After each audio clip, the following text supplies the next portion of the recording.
Thank you. What an honor this is for me to be here for a bunch of reasons. Usually when I do a meet and greet, it's usually after. I very seldom get to do it before. So I've got to meet a lot of great people here. So just so you know, I feel very comfortable up here and honored that I'm here, that I'm able to share a message with you. I'm hoping you can take and apply to your life any way you see fit. You know, I have a great faith in a higher power. I've had many experiences the video kind of talks a little bit about. But at age 14, I would come into have an experience that would actually really set my life. I worked on a farm. I was responsible for a lot of irrigation out in the Merril Flats, which would be considered Indian reservations, about 25 minutes away. I was age 14. This is 1979. And part of my job in irrigation is I'd move wheel lines across the field. A wheel line has a motor in the middle, and it creates all of this torque by these chains. There's these little small chains, almost like a bicycle, if you can imagine. These cog wheels and these chains, and the little ones move fast, the medium ones move a little slower, and then they got a big one that moves really slow. And they work together to create torque across the field. They bring these wheel lines. And in the years that I'd worked with them, I had seen many times where the machine, because they have no feelings, would rip a pipe in half. Mud would get stuck on the one wheel and it wouldn't move, and it would rip it apart before we could shut it down, because there was always this gap between you shutting the machine down. And there was a saying actually that I'd heard when I first got into farming, that if you have all your limbs, you probably haven't farmed long enough. I was always nervous about that. I wanted to be the one guy that left with all my limbs. Well, one day I was moving a pipe and I noticed that the cogwheel, the slowest cogwheel, was out of line with the other one. And the chain was about to fall off, so I pushed my hand up on it and I worked my way across the field and moved the pipe. Now this happens July 2nd. We're going to get July 4th off. That may not be a big deal to everybody in this room, but farmers never take vacation. It was going to be the first time that I ever got the day off. I was going to get to enjoy the 4th of July. So what I decided is I wasn't going to tell my boss about it. I'd tell him about it on the 5th, because if he knew about it then, we were going to lose the 4th because we were going to have to fix that machine. So I also believe in divine intervention, and this day had many of them. So even though I had never taken anybody out with me to work out in the Merril Flats, I'd never been checked on either. And I was literally in the middle of nowhere. But to expedite the day, I decided to bring my little brother with me to help me. So as we came up to that wheel line where I had to hold the cogwheel, I started the motor, I engaged it, we started to move across it. I put my hand up on there, I'm moving it across the field, and then I feel something go down the back of my neck. As I turned to look, it was mud that was dripping off one of the wheels. Well, I lost really sense of what I was doing, and my hand slipped into the fast cogwheel. Now, I've never felt anything grab me with greater force or greater power than on that day. When it sucked my hand in there, now this happens within seconds. I refer back to how fast those machines would rip pipe apart, tear wheels off before I could get it shut down. That machine died. It didn't stop, it died. Now, divine intervention, you might think, is going to play. I'd never brought anybody with me, but I brought my brother with me, right? I whistle for him to come down. He comes down. He sees the mess, and it's a mess.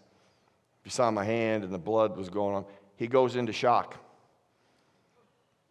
The only guy I got out there to help me.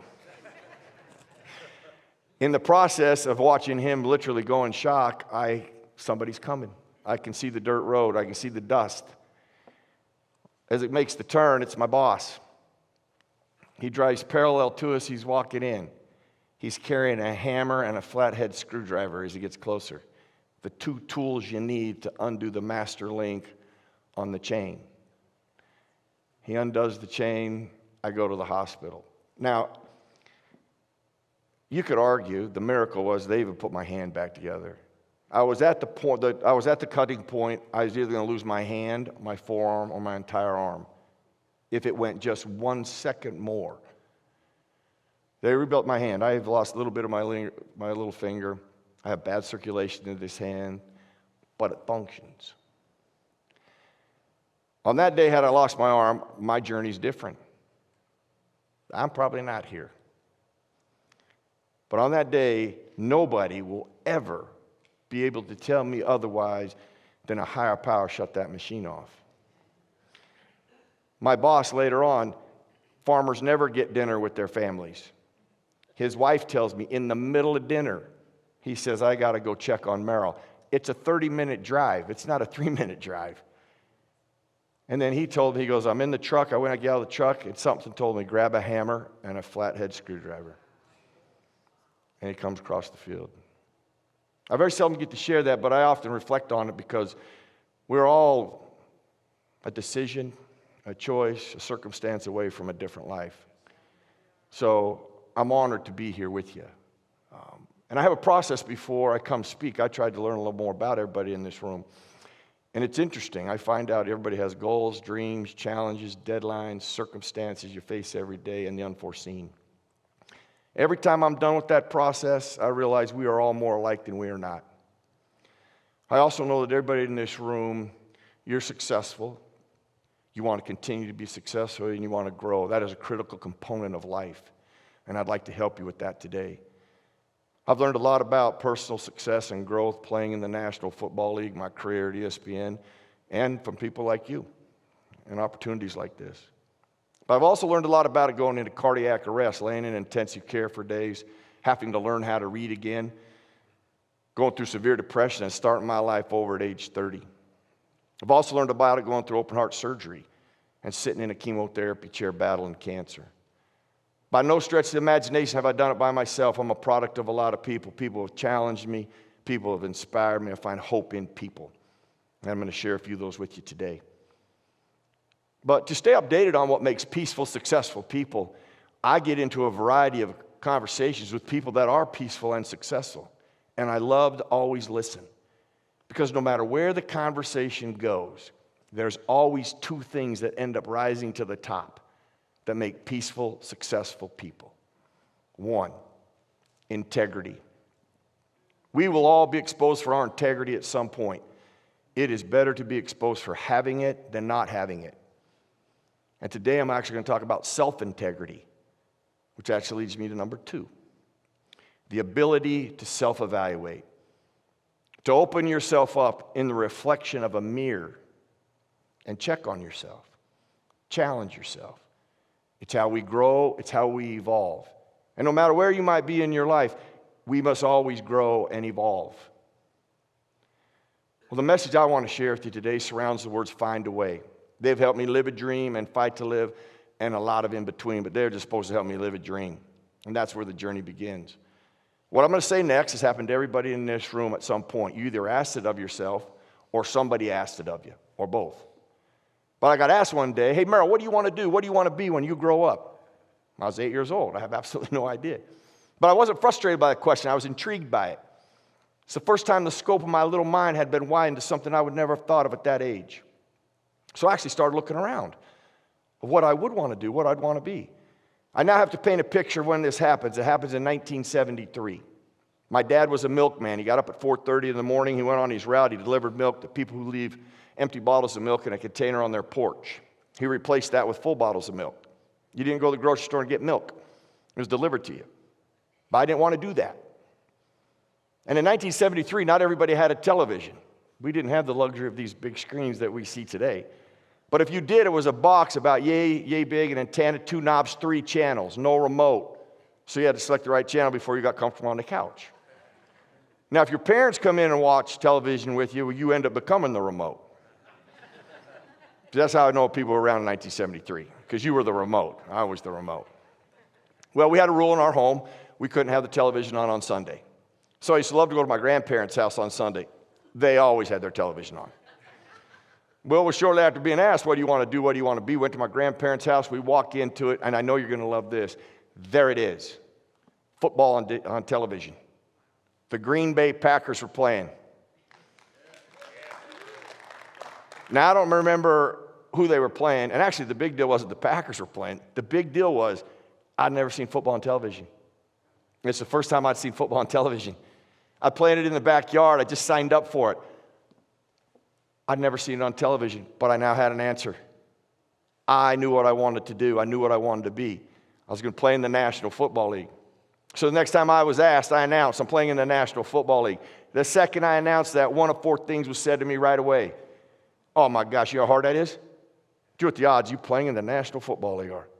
Oh son, don't put all your eggs in one basket. We wouldn't want you disappointed one day. Or that's impossible. Well, it's actually things like that and many others why I see things through a child's eyes more than most adults do. The people who were supposed to encourage me were the very first ones to discourage me. But it was my first taste of resiliency. I was never fazed by those things. The day I saw that on television, that's what I wanted to do. Now, something else significant would happen in the journey a couple years later. I'll never know why this happens, but I'm so glad it did. Our teacher comes walking into class one day. She says, everybody, put your stuff down. Pay attention. I want to tell you something. Everyone in this room needs to have goals and dreams, and you need to write them down, and you need to pin them up in your room because it's where you start and end your day. You need to revisit them in the morning and remind yourself at night. Up to that point, that's the greatest thing I'd ever heard. I'd never heard anything cooler. I was like, I want to do that. But then I have a problem. I share a bedroom with a little brother and have a bunk bed. If I put anything on my room, on that wall, he's going to tear it down. So that's why I would pray diligently every night that he would disappear. Now, that doesn't mean I don't love my little brother. I know it's the kind of prayers you're probably not trying to do, but I want my own bedroom. In fact, I used to lay in bed at night and daydream, fall asleep about the one thing that I wanted in a bedroom that I had never seen. I'd want a wall of cork. I loved that idea. The day I heard that, I started envisioning. I got junior high, high school, college to attend. I got a lot of goals I got to write down. I need a wall. Cork would be great. Well, a couple years from that, my dad announces one night at dinner, the concrete basement that we used as our playground in the wintertime in Pocatello, Idaho, we're going to lose it. We're going to lose it to 2 bedrooms, a family room, and an office space. The good news, one of those bedrooms is going to be mine.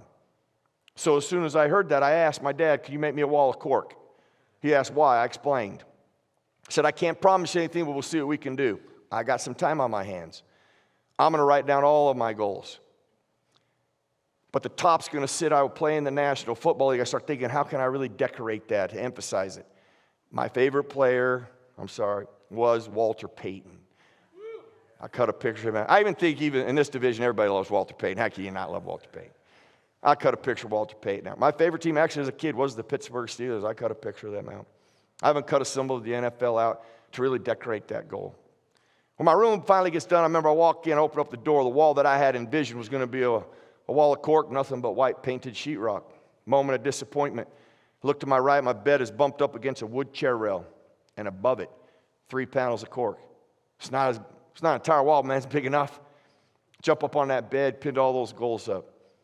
And I sat and looked at I would play in the National Football League. I started to revisit all the things that people had said to me, how hard it was. The odds. 0.016% of eligible drafted players get drafted in the National Football League, and only 30% of those make it. I don't know what it is from Pocatello, Idaho. I just know it's less. Don't put all your eggs in one basket. We don't want you to be disappointed. And it was impossible. Well, the more I let those things weigh on me, like the heavier they became. For one moment in my life, I would play in the National Football League, nothing more than words on a wall. And there's where I had my first moment of truth in life, a moment of self-reflection. I didn't write that goal to be words on a wall. I wrote it because I wanted to achieve it. And on that day, I opened myself up. I challenged myself. Whatever work was required, I was going to do it. Whatever odds I was up against, even though I didn't know it, I was going to attempt to beat them. I was putting all my eggs in that basket because I credit myself for thinking this. I didn't want to wake up one day in life and be regretful that I didn't try. And I knew it wasn't impossible. People were doing it. On that day, I committed to that goal. I made a commitment to myself. In the process of that, my energy starts to change. My thought processes start to change. There's a different energy now, and it's the first time the words find a way would ever pop into my head. I will tell you, this is still like a lightning rod to me today. It inspired many things, took me on a journey, sparked a fire. But the one thing it did that we all must do, no matter what your circumstance might be, take action. Do something about your circumstance. I know everybody in this auditorium right now is smart enough to know what the results are going to be if you do nothing. So do something. It's the first time some types of words would ever give me hope. They ignited a journey. They ignited an energy. They changed the way I thought. They got me excited about doing something. They got excited me so much I wrote the words find a way, and I put that at the top of the wall and all my goals below it. Now, I still don't know what to do, but I'm excited about doing something. So I start thinking, well, shoot, who can help me? Like, who can get some insight that I might not have? I'm a kid. I start thinking my favorite player is Walter Payton. Got to be something he said, done, or will do that might help me. I heard about the way he trained. He's a little different than everybody else, so I decided I'm going to go to the library. I'm going to find out more about Walter Payton. Now, I know as soon as I throw library out there, I lose a lot of people. Okay, this is in 1977, so now I have to paint a picture of 1977. A piece of glass that we all have. We use Google, FaceTime, text, and search. Occasionally we call people. Okay, that phone was bolted onto a wall, and it had a cable attached to it. See, more people know about that phone than most people. Some audiences I throw out there, they're like, what are you talking about? Well, that's all we could do is call people. So if you wanted to go find out anything about something or somebody, like you had to go to the library.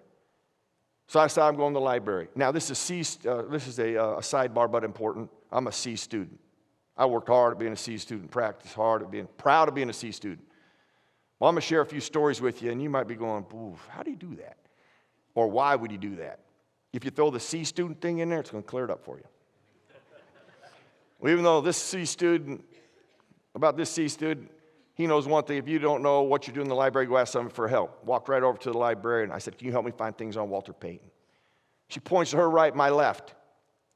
The podium that used to be here. I'm glad when I speak, I actually can refer to them all the time. I walked by it all the time. I thought they were podiums. I had no idea they were machines. She goes, if you'll sit down in that machine, you're going to find out about Walter Payton a lot quicker than wandering around this library. Ran over and sat down.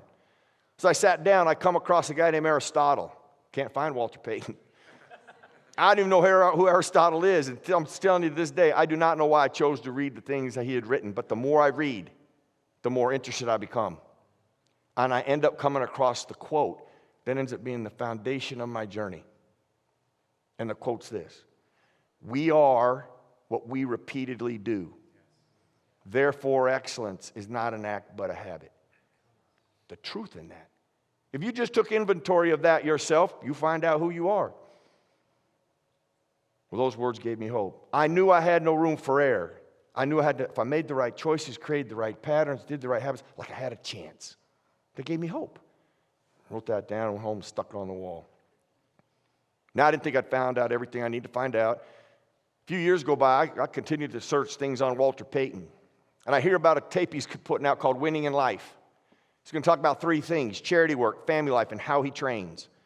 I'm a young kid. All I care about is how he trains. Can't wait to get the tape.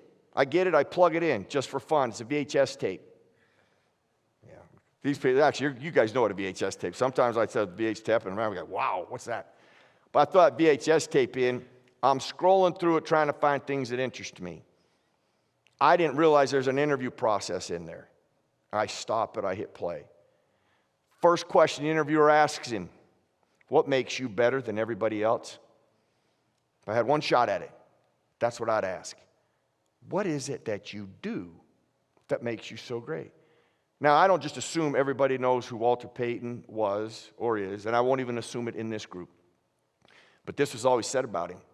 He's not the biggest. He's not the strongest. He's not even the fastest.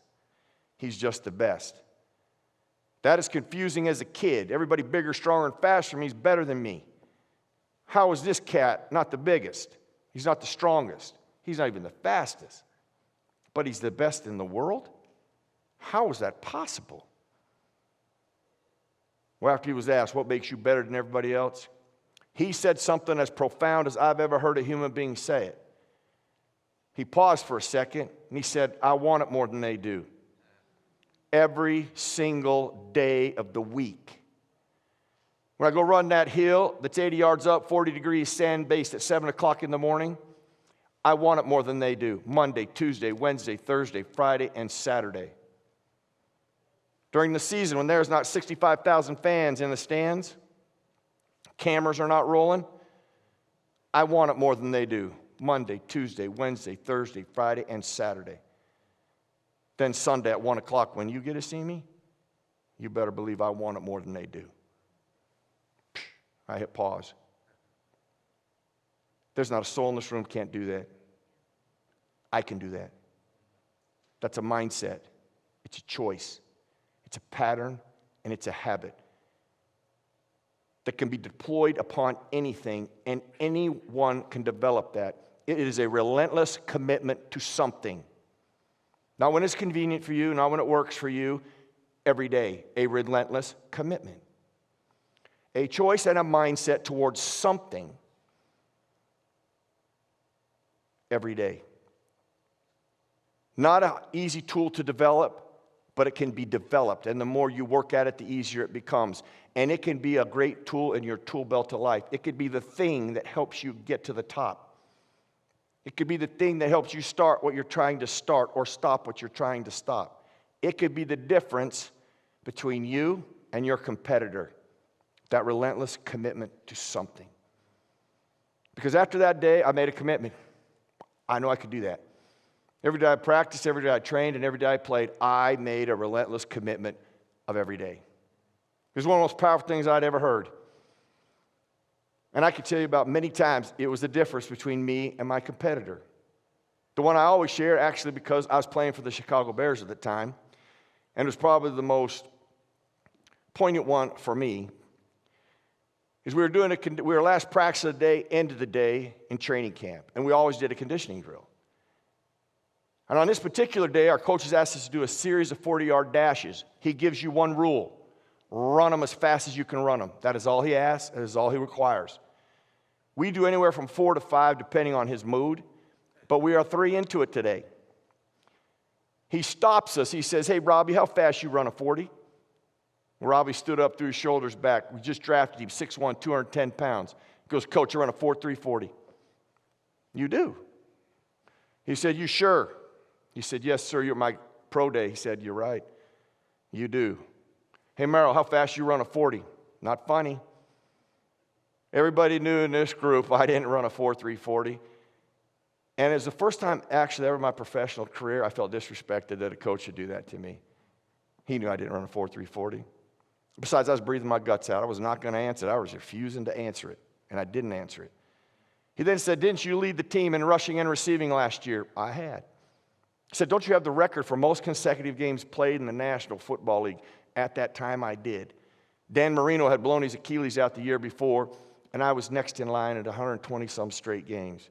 And I was proud of that. The reason I was proud of it, because no matter who you play for, everybody respects that, because that's just not easy as a running back. And it was getting me out of that 40-yard dash question, so I was happy to answer it. He then said, Rob, you sure you run a 4.340? He said, yes, sir. He said, Merril, what's the fastest you ever ran a 40? Ironically, I ran a 4.58 for the Green Bay Packers my rookie year. Now, just so we have clarity, a 4.58 is respectable, but it ain't a 4.3. You can be as dumb as a box of rocks. If you run a 4.3, they're going to find ways to keep you on that team. You can't teach that. That is rare. He then said, well, hey, Robbie, then explain something to me. How come every time we do this conditioning drill or any other like it, why does Merril always beat you then? Tomorrow when we cut you, I just want you to know why. Every day. A relentless commitment. Not a soul in this room can't do that. You could find something in your life, a goal, a dream, a challenge, to be relentlessly committed to it. You develop that tool, it'll be the sharpest thing that you ever use, and it has access at all times. Fabulous lessons as a kid. They helped me live my dream. I get drafted by my favorite team, the Pittsburgh Steelers. Now I think everybody appreciate this because I think everybody's over 21 years old. I'm 21 and I know everything. Yeah. Well, probably not going to learn another thing. I'm so smart. I get drafted by the Pittsburgh Steelers. I'm going to start opening day against the San Francisco 49ers. Joe Montana and Jerry Rice are coming to town. They've already won the Super Bowl. They're supposed to win it again. Here's one thing I can tell you about the National Football League that still exists to this day and will always exist. Coaches don't keep players around they can't trust. First day of practice, one of our running backs made the same mistake twice. They escort him off the field, they take him to a building, and he disappeared in a white van, and I never saw him again. I never wanted to go away in a white van. So I knew every time I stepped in that huddle, you better know what you're doing. Don't make mistakes. And you don't want to make mistakes on your dress rehearsal practice, which would be a Friday before a Sunday game, because that's when you're buttoning up everything that you're going to do on Sunday. So I step in the huddle, I obviously understand all of this. Our quarterback starts calling a pass play. I start taking inventory of what I got to do right away. I'm going to have to block a linebacker if he comes. I hope he doesn't, because if he doesn't, I get to run a route, and I hope the quarterback throws the ball to me. Stage is set. Quarterback gets under center, snaps the ball. Bubby Brister drops back, throws the ball across the field. That linebacker drops. I run my route. A guy named John Stallworth catches the pass. He's running with it. Whistle blows. I hear, Merril, what are you doing? Been in Pittsburgh about 4 months. I don't know everything, but I do know one thing. The only coach in NFL history to win 4 Super Bowls in 6 years, Chuck Noll, never stops a play and asks you what you're doing if you're doing that right. This is how it starts before you go away in the white van. Immediately, I'm like, oh my gosh, I bet that linebacker, if that linebacker had blitzed and he's standing around our quarterback, I'm going away in the white van. He was in coverage. I'd run the right route. I'd done it so many times. But when he asked me what I was doing, the ball was on the other side of the field. I said nothing. He said, that's a problem. He said, I didn't keep you on this team to be a common football player. We can get anybody we just cut, bring them back here, and do what you just did. Better yet, you and I are going to walk out on the field on Sunday. I'm going to let you pick somebody out of the stands and do what you just did. I didn't keep you on this team to be a common football player. How do you know your buddy over there doesn't get hit and fumble and you could recover the ball for us? You can't do that by doing nothing. Better yet, he were to break a tackle. You could make a key block. We could score a touchdown. You can't do that by doing nothing. I need you to be uncommon. Go help him. Go to the ball. Now I'm going to rewind just for a second. I'm going to take you back to the huddle. If you would have asked me, are you doing everything in your craft, your profession, and in your life that you could be doing? I told you yes. I was buttoned up and I played hard. What more was there?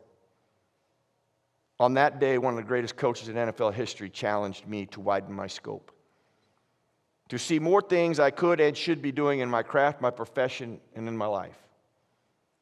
From that day on, I made a commitment to be uncommon. It was the difference between being on a team to a starter for nearly a decade. I could bore you to death with all the fumbles I recovered or key blocks I made, but they mattered when we watched it together on Monday as a team. Well, there's not a soul sitting in this room, no matter where you might be in life, your craft, your profession, or your life, to widen your scope. Take a challenge on. Do something uncomfortable. Try something that might help you grow or learn or change. Fabulous lessons that helped me live a dream. And they would be transitioned into some of the greatest challenges I ever had. On February 14th, 2003, Valentine's Day, I would field a call from my doctor. I had a 3-pound tumor in my lower back, he said. He said, I don't know if this matters, but it's ironically the size and shape of a football. He said, it is malignant, no. It is malignant, though, and you're going to need brutal chemotherapy. It could take us well over a year, and it's going to add up, and it's going to be toxic, and you're going to be sick, and you're going to get tired. And anywhere from 14 to 17 days after your first treatment, Merril, you will start losing your hair, so you might want to think about shaving your head. And the last thing, it's the hardest thing, but I have to share it. I can't guarantee what we're going to do will work for you, as he hung the phone up. Of all the things he said to me on that day, I had never heard, I can't guarantee it's going to work. I played in an environment for 22 years, always had some type of injury, but I always had something that worked. I'd never heard that. 2 things overcame me, if not overwhelmed me: chemotherapy and dying. I was consumed in it. I understand the sting of death. I lost my mom as a kid. I understand how losing a parent can wreck a home and can change lives. That's why there's one thing in my life I love doing, I love being, more than when I played in the National Football League, more than my career at ESPN, and more than this, and I love this. I love being a dad. I love my kids without end. Find a Way has actually become a parenting tool. My kids would tell you, first thing out of my mouth, if they walk into my office or ask me about something, I'm like, let's find a way. Challenging them to get a part of the journey, and then I'll jump in there with them and help them along the way. But I like to hear what their thoughts are, what they're responsible for. Find a Way has also challenged me to self-reflect, open myself up, break chains and end cycles of things that happened to me as a kid to not pass them on to my kids. In that process of evaluation, I came up with a parenting tool. It was the most powerful tool I've ever come up with. It was so successful, I turned it into a coaching tool. I haven't turned it into a business tool, but it did start as a parenting tool.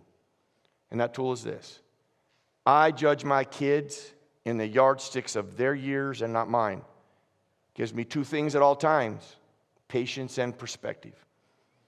Now, even though I have dozens and dozens of stories, the one I always share, my son was 5 years old. He came home one day, and he wanted these Nike socks all his buddies have. We run down to Dick's. We buy 3 pair for $3.99 each. He comes home, wants to show his socks off, calls his buddies. They come over. They go to the backyard where the grass is in the basketball court. Been there about 15 minutes. I'm walking through the kitchen, thought I should check on him. I look out the window, and there he is, without his shoes on, running around in socks that I just bought for $3.99. I can't get to the door fast enough. All I'm thinking of is grass stains, holes, $3.99, and yeah, what's he thinking? As I grab that doorknob, yardsticks of his years, not mine. Patience and perspective come over me. I open up the door and I said, hey, Bo, come here, son. Comes running over. I go, son, why would you be running around without your shoes on in socks that I just bought for $3.99? He said, Dad, without my shoes on, I'm faster. Been there. Been there. I said, actually, that's actually not true. Let me show you something. Take those socks off that I bought for $3.99. Let me show you something. I flip them off. I flip them around. I show him the grass stains. No holes. I caught him quick enough. I said, when you take your shoes off, I know you think you're faster, but you're actually not because you're sliding on the grass. You have no traction. So if you want to be faster when you take the shoes off, just take these socks I bought for $3.99 off with them, and then you will be faster. He said, really, Dad? I said, absolutely, Bo. He said, Dad, thanks a lot. Off Bo goes. I never see Bo again run around in socks that I bought for $3.99. Yardsticks of his years, not mine. Patience and perspective. Age 5 versus 35. Now, the thing that makes them both work, got to communicate. I choose the word communication because I have learned more in my life about listening than I have ever learned by talking. But in this case, I want to get ahead of things. My kids are not used to me being sick, tired, and bald, and laying on a couch. I thought I should get ahead of it. So I brought them in. I shared what the doctor had shared with me, and then I went right back to that darkness of chemotherapy and dying. I was overwhelmed by it. I was consumed in it. I was so consumed in it, I didn't realize my daughter had worked her way across the room, crawled up into my lap, put her little dainty arms around my neck, trying to get my attention. She finally gets my attention, and I looked at her, and she says, well, then you know what, Dad? You better find a way. I'm telling you, I can relive, every time I get to share it, I relive that moment. The power in that 9-year-old to challenge me. Those words again would change my thought process. It would change my energy. Dying was not an option. Being sick and tired and laying on a couch feeling sorry for myself, that was not an option. Going bald, that was going to be an option. But first order of business, now that my energy has changed, now I'm thinking differently. I walk into my office where I start and end my day. I tear down all the goals I had just written down for the year, and I write down one. I will destroy non-Hodgkin's lymphoma. I wrote it as big and as bold as I could, and I stuck it on the wall. I then opened myself up. I committed to that goal on that day. I chose to live versus survive, and it picked the wrong guy.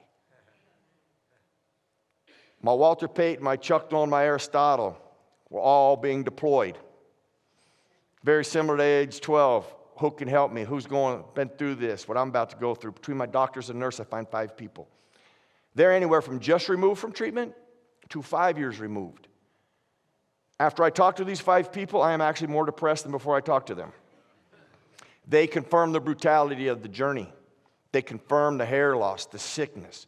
They shared things with me no doctor or nurse ever shared, like, Merril, you're going to wake up one day and you're going to have burn holes in your body in places you can't imagine. That happened. But my process in talking to them, I did find hope. Was it brutal? Was it hard? Yes. But they survived. That gave me hope. And in my process, I had been playing in a basketball league. I got up every morning and trained, so I wanted to ask them if any of them had done that, and then how did it go about it? You know, did it work for them? How did it work for them? Well, all of them said no to that. But one lady did say, you know, Merril, I didn't do all that, but I did keep my routine, and that really helped me. So if that's your routine, I suggest you keep your routine. Best piece of advice I got. And I had some 2 weeks to get ready for my first treatment. Thought I'd ask every question.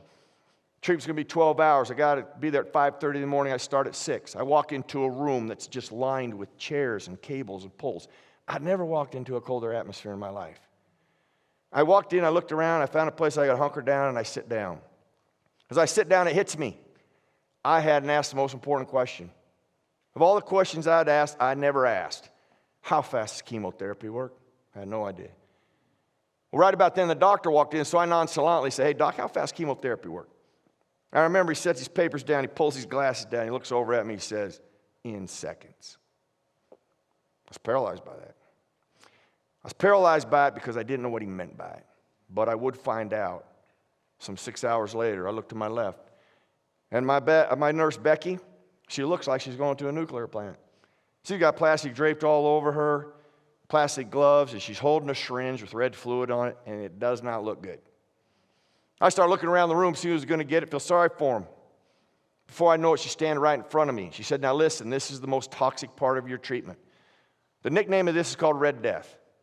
The reason we have it in a syringe is because I have to have ultimate control. If you have a reaction to this, we got to shut it down and attend to you right away. As other nurses started to walk in. And she said, we got to be careful we don't get anything outside this syringe, because if we did, it could give you and I 3rd-degree burns. I don't say it, but I am thinking it. Well, wait a minute. If that's going to give us 3rd-degree burns on the outside, what's that going to do on the inside? Well, right about then, she hooks up to my right forearm and she starts to push.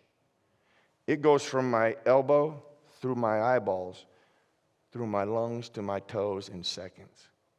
I'd never felt anything violate my body or scream through my veins quicker than on that day.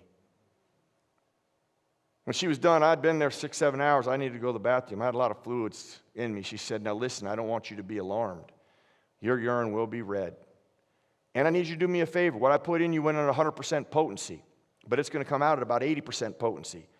So after you go to the bathroom, could you please flush the toilet twice? Because if it splashes up on the porcelain, it'll eat it. Sure. See, now I know what I'm up against. I stagger to the bathroom. I finish my day. I go back to what that lady said. Keep your routine. Ironically, I had a basketball game after it. I went and played in it.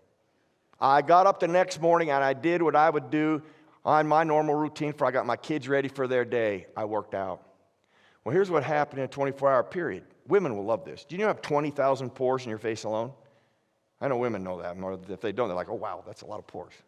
20,000 pores in your face alone. Man, I used every pore in my body. I turned some 2 gallons of water almost every single day. And I know you might be thinking, well, what is the big deal on that? You see, chemotherapy works in seconds, but it doesn't leave your body in seconds. That's why they tell you to go home, lay on the couch, and sip on 8 ounces of water, hoping that you hydrate proper enough so when you get your blood work done in 10 days, they know where you stand. Did your red and white blood cells recover? And 10 days later, I'd recovered. My red and white blood cells had recovered. I could now go back every 2 weeks versus 3 weeks. Now, if you're using that C student thing going, what knucklehead would ever want to go back a week early if you got 3 weeks off? If I get 3 weeks off, so does this tumor. Quicker I get back, advantage me, disadvantage tumor. Instead of it taking a year, it takes me just over 7 months to be cancer-free. Everything that had ever helped me live a dream had just helped me fight to live. But I was also left with a perspective on life I didn't have before, that I do have now, and I will always have. And that perspective is this: all I would have missed had I not survived. My kids were 7 and 9 when I was diagnosed. They are now 29 and 31. Both married, 5 grandbabies. All I would have missed. And I do say this every time I speak. I never missed this. I'd have missed this. I'd have missed this opportunity to be with you, share a message with you. But I don't share it with you because I read it, saw it, or somebody told me about it. I share it because I've lived it, and I'm still living it. But that's not the main reason that I'm grateful to be here. The main reason is I know it is possible for you. I know what is possible for everybody in this room right now. For the goal you have, the dream you hold, the deadline or the challenge that you might face. I know what is possible for you if you will use the 2 greatest tools known to mankind, and we all have them. And that is our mind and our spirit. No matter what we do in our world, no matter what you might think, everything operates through our mind. The key to that then, do you control your mind, or does your mind control you? There's the challenge for us all, to learn to control our minds. People that learn to control their minds can overcome anything and can become anything. One of the most powerful ways to control a person's mind are actually words and visuals. The subconscious is so powerful, it works at night when you're asleep. What an advantage. No wonder my teacher said, remind yourself at night. You get extra work without even thinking you're working. And it is true. If you ever want to do research on it, it is powerful and it is true. I didn't realize it, but I went through that very first exercise at age 12 when I pinned the goal up. I would play in the National Football League, and the words find a way. I controlled my mind. I was in charge of my journey. Well, there's not a soul sitting in this room that can't control your mind and is not in charge of your journey. If I just asked you right now about your thoughts towards your goals, your dreams, or your challenges, you took your thoughts, you turned them into words and goals and visuals. Those words and goals and visuals will inspire action. Your actions are going to lead to patterns and habits. And it's your patterns and habits that build your character. And that's what helps you find your way. Now, that's just part of it. Words and goals and visuals are important. They take us on a path. They send us on a journey. But no matter where we are in our journey, no matter at some point, you have to have moments of self-reflection. And I always challenge people, you do it in front of a mirror. There's value in doing it in front of the mirror. Now, self-reflection is not about an opportunity to point fingers, cast blame, and make excuses of where you might be in your life. That is a toxic blender of disaster that's garnered success by no one ever. People who point fingers, cast blame, and make excuses, they do make their day easy, but their tomorrow harder. Self-reflection is about taking true ownership and being responsible of your journey. It is removing the trash and pushing it behind you. It is choosing to live by what you trust versus what you fear. Fear is temporary, regret is forever. Live by what you trust. And I know you might be thinking, well, what do you mean by trust? Who do you trust? Who wants your goals and dreams more than you do? Who's going to do the work for the deadline or challenge that you might face? You. Trust you. That's why you look in the mirror. That's who you commit to. That's who you don't want to let down. Now, I'm not suggesting that's easy. It can be hard, but not nearly as hard as running from it the rest of your life. And nobody hands you an award for doing these type of things in your life, but man, you can be rewarded. You can be rewarded with things that are far greater than a trophy that will sit up on a mantle one day. You can be rewarded with things that matter, like peace, joy, happiness, and personal growth and success. You see, Aristotle was right. We are what we repeatedly do. The power and the truth in that. That means tomorrow morning when everybody here gets up and your 2 feet hit the ground, you're in charge of your journey. You're responsible for the choices that you make, the patterns and habits that you deploy on the day. And if you like what you're doing, man, build on it. Don't be stagnant. That is a quicksand of life. You must constantly grow and evolve. And let's say you don't like it. You can change it because you're in charge of your journey. You get to choose how you deploy things, the patterns and the habits that you develop and you apply in a relentless way every day. You get to decide how you handle things that come your way that you have no control over because you're in charge. And don't let anyone take that from you. Football is the greatest team sport I have ever played. But this right here, life, this is the greatest team game. Because individually you're strong, collectively you're powerful. That's why you come here. You share things, you work with others, you grab things and you take them and you apply them to your life any way you see fit. That's the value in this. Wow, I'm so grateful that you have allowed me to be your teammate today. And good luck to each and every one of you as you find your way every day. Thank you.